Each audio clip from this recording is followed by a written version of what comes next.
જય ભારત, ભારત માતા કી જય। આજનો આ ઐતિહાસિક દિવસ જન્માષ્ટમી પછી પારણા હોય, પણ આજે અમે બરોડાવાળા પારણા ઉજવી રહ્યા છે। આ જોઈ લો મારા વડોદરાની હાલત। પૂરમાં મગરો બહાર નીકળ્યા અને લોકો હેલ્પલાઈન નો નંબર મૂકે છે મગરો પકડવાના। ઓરિજિનલ મગરો તો ખંડેરો માર્કેટમાં બેઠા છે જે મારા વડોદરાને ખાઈ ગયા।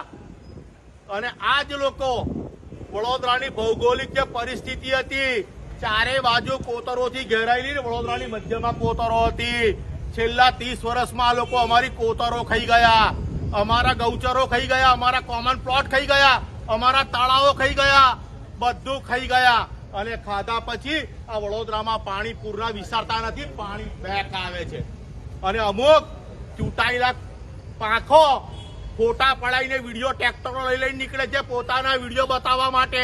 ઓ ભાઈ, પાણીના બોટલ આપવાથી વડોદરા નથી તરસે નથી મરતું। તમે તો લોકોને છે ને પાણી પીવડાઈને મારી નાખ્યા।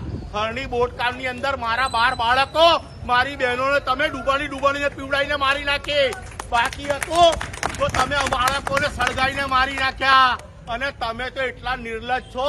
ખાસ વાળી સ્મશાનની અંદર 18 કરોડ 36 લાખ રૂપિયા તમે લોકો સ્મશાનમાં પેલા લાકડામાં ભજીયા તરીને ખાઈ ગયા। એટલા બેશરમો, તમને શરમ આવી જોઈએ। અને તમે હેલ્પલાઈન નંબર મૂકો। અરે વડોદરાના શહેરીજનો બધાને હેલ્પ કરતા હતા, આજે અમારે હેલ્પની જરૂર પડી તમારા જેવા નિષ્ઠુરોના કારણે। અને આ ઇલેક્શન તમારું છેલ્લું ઇલેક્શન છે। હવે અમે મોદીજીના નામે જે તમને અમને છેતરી ગયા ને, હવે અમે છેતરાઈએ નહીં। કારણ કે 10 વર્ષમાં તમે ફક્ત મોદીજીના નામે અમને છેતર્યા છે। અને આજ વડોદરા છે, પ્રકાશ બ્રહ્મભટ્ટ કોકો એની ડિપોઝિટ જપ્ત કરી હતી, ઠાકોરભાઈ પટેલ એની ડિપોઝિટ અમે જપ્ત કરી હતી। એ વડોદરાના સંસ્કારીજનો છે। અમારા સંસ્કાર મૌન રહેવાનું છે, બંગડીઓ પહેરીને તાલી પાડવાનું નથી। આ તમારું ઇલેક્શન છેલ્લું। હવે વડોદરાના પોતાના સ્થાનિક સ્વરાજના ઇલેક્શનમાં વડોદરાવાળા પોતાના ઉમેદવાર પોતે નક્કી કરશે। અને તમારા કૌભાંડો અમે બહાર લાવીશું। અને મગરોને ના પકડતા, તમે ખંડેરાવ માર્કેટમાં બેઠેલા મગરો છે, હવે અમે તમને પકડવા આવીએ છીએ। ભારત માતા કે